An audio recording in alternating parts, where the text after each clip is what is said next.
They told you lighthouses were erected to keep vessels off the rocks. Then why are so many of them positioned dozens of miles inland, far removed from any shore? Why do their service logs vanish prior to 1850? Why did all major governments phase them out within the exact same half-century span? And why do the surviving structures bear so little resemblance to anything a mere warning beacon would require? Before we get into it, drop a comment telling us where you're tuning in from, and make sure to hit that subscribe button. The standard account of lighthouses ranks among the least questioned tales in modern history. According to that account, governments and maritime agencies constructed these towers to shine a beam along hazardous coastal stretches, enabling sailors to find their way through darkness. It began with bonfires, advanced to oil lamps, adopted Fresnel lenses, and eventually switched to electricity, a long, honourable legacy of public protection. Nothing more elaborate than that, yet once you scrutinise the tangible artefacts, the structures themselves, where they stand, how they were built, their inner design, and the chronology of their rise and fall, the official explanation begins to show cracks that are exceedingly tough to patch up. Start with the simple matter of positioning. If a lighthouse exists to steer ships clear of perilous shorelines, then every such tower belongs on the coast. That is the core logic of the whole enterprise. A beacon invisible from the open sea is not a maritime warning. It is something altogether different. Across the globe, there are hundreds of recorded sites designated as historic lighthouses, former lighthouses, or lighthouse-adjacent edifices that lie miles away from any ocean-navigable water. Oregon's Heceta Head Lighthouse perches on a seaside cliff. That makes sense. But you also find structures in the American Midwest, deep within European hinterlands, and across parts of South America and Central Asia that bear every architectural trait researchers now associate with the lighthouse template, yet they have zero connection to nautical travel. Take the phenomenon of so-called inland lighthouses scattered throughout the American heartland. Buildings in Ohio, Illinois, and Indiana are documented in local archives as lighthouses, even though they sit nowhere near the Great Lakes or any river system substantial enough to warrant a navigational tower. When scholars raise this with regional historical groups, the reply is almost invariably the same. The structure was likely a grain elevator, a surveying benchmark, or a wealthy landowner's whimsical folly. But the architecture doesn't fit any of those labels. The masonry, the internal stairwell geometry, the proportional ratios between base width and tower height all conform precisely to the lighthouse blueprint. Some of these edifices even predate the accepted timeline of European settlement in those zones, standing in areas that the official record claims were empty wilderness or frontier outposts at the time they were supposedly built. Mainstream historians typically counter that these were river aids, that ancient shorelines have migrated, or that they doubled as geodetic markers. Individually, these are not implausible suggestions, but when you tally the vast quantity of such outliers, and when you investigate what their interiors were actually engineered to do, the nautical interpretation starts to resemble a narrative retrofitted onto structures meant for a radically different mission. Examine the construction itself. A tower built simply to hold a lantern does not require solid granite or limestone foundations sunk dozens of feet into the earth. It does not need the caliber of interior stonework seen in places like Cape Hatteras Lighthouse, whose foundation engineering modern builders still praise as remarkable for its alleged construction date.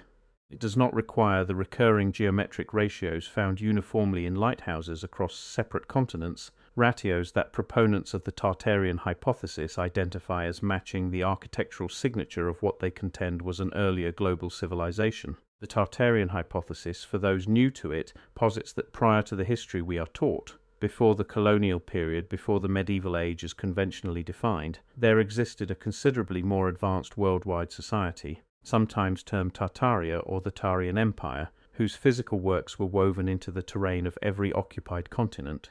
The accepted historical narrative under this view was assembled after what researchers call the Reset, a cataclysmic event or deliberate suppression that obliterated or buried most traces of that earlier world and substituted the story we now receive in classrooms. Inside that framework, lighthouses occupy a specific and fascinating niche, because the claim is not that Tartaria built them to assist ships. The claim is that they were never meant for marine guidance at all. They were energy pylons. They were receiving antennas. They were junctions in a worldwide grid of free energy infrastructure that the antecedent civilization had designed to channel electrical power through the air, through the ground, and through the water to every user, wirelessly, without fuel, and without the extractive, metered system that underpins our current society, the visual evidence for this assertion becomes unmistakable once you know what to look for. Consider the Fresnel lens, the extraordinary glass assembly installed in lighthouses globally starting in the early 1800s, officially hailed as a breakthrough in lamp efficiency. The Fresnel lens is a marvel of optical craftsmanship, composed of precisely ground glass prisms arrayed in concentric circles that capture and project light from a central flame into a concentrated ray.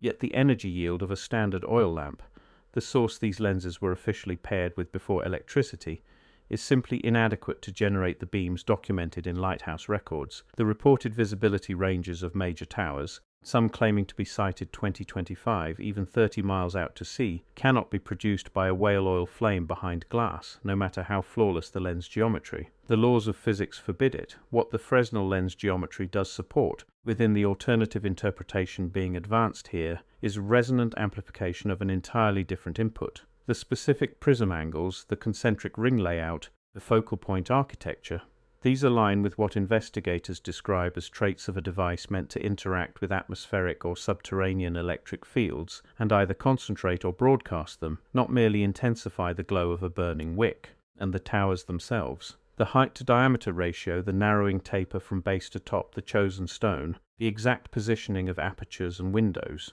All these elements recur across lighthouse structures on disparate continents in ways that exceed what you would anticipate from independent invention of a basic navigational implement. When the engineers of the U.S.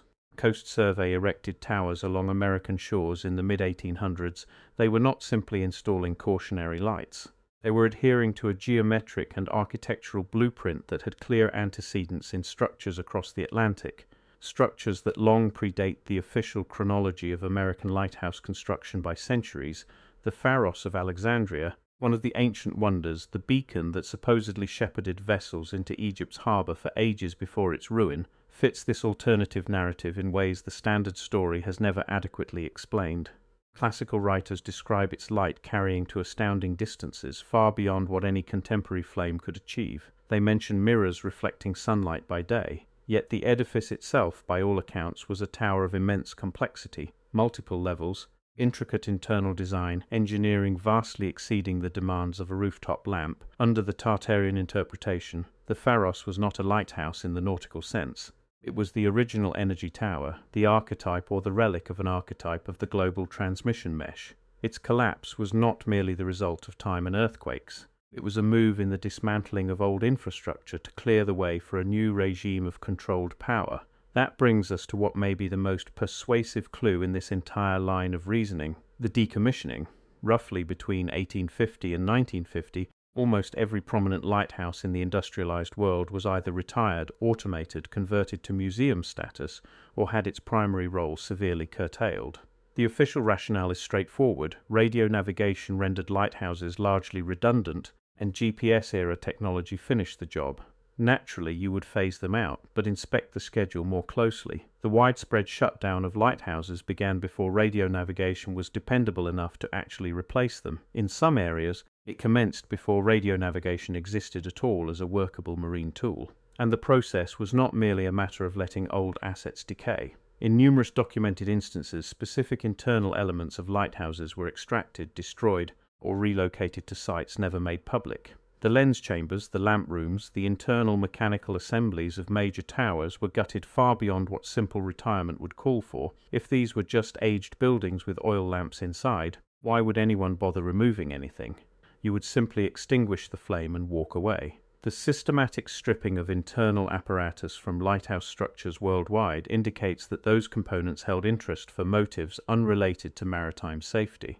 Nikola Tesla grasped this. His investigations into wireless electricity transmission, his Wardenclyffe Tower venture, his theories about the Earth functioning as a conductor of electrical currents, all of this aligns with the Tartarian energy infrastructure model with a coherence that is hard to dismiss. Tesla did not invent free energy transmission out of thin air. The argument within this research tradition is that he was rediscovering it, piecing together fragments of lost knowledge, trying to reconstruct what had been destroyed or concealed. He repeatedly discussed tapping into the ambient electrical energy already present in the ground and atmosphere. He spoke of it as though it was already there, already demonstrated, already proven, not as a novelty he was proposing, but as an ancient reality he was restoring. Tesla's Wardenclyffe Tower was silenced, his financing evaporated, his documents were seized by authorities after his death. The standard explanation is that the project was commercially unfeasible because it could not be metered and sold, and that is precisely the point. The prior civilization's energy network, embedded in structures like lighthouses along every coastline on Earth, also could not be metered and sold. It was accessible to everyone within range at no cost, simply by existing near the transmission field. That is why it was decommissioned, not because it ceased functioning, not because superior technology superseded it, but because a system of free, distributed atmospheric power transmission is irreconcilable with a society built on the for-profit sale of energy commodities. The coal sector, the petroleum industry, the entire apparatus of metered and purchased electricity, none of it can endure alongside a network of towers that give power away freely to anyone within their radius. One of those systems had to be eliminated, and it was not the profitable one. The lighthouse was not a warning, it was a present, and like most gifts from the world that preceded ours, we were told it was something simpler, something less disruptive to the established order, until the day they came and quietly dismantled it. They erected them on every shore, on every landmass, with craftsmanship that a simple oil lamp never required. Then, within half a century, they discreetly removed the guts and bolted the doors. The physics never aligned, the locations never made sense. And the shutdown happened too fast and too completely to be about obsolescence. The lighthouses were never just lights, and someone made certain you would never question why. Hit subscribe and catch the next one.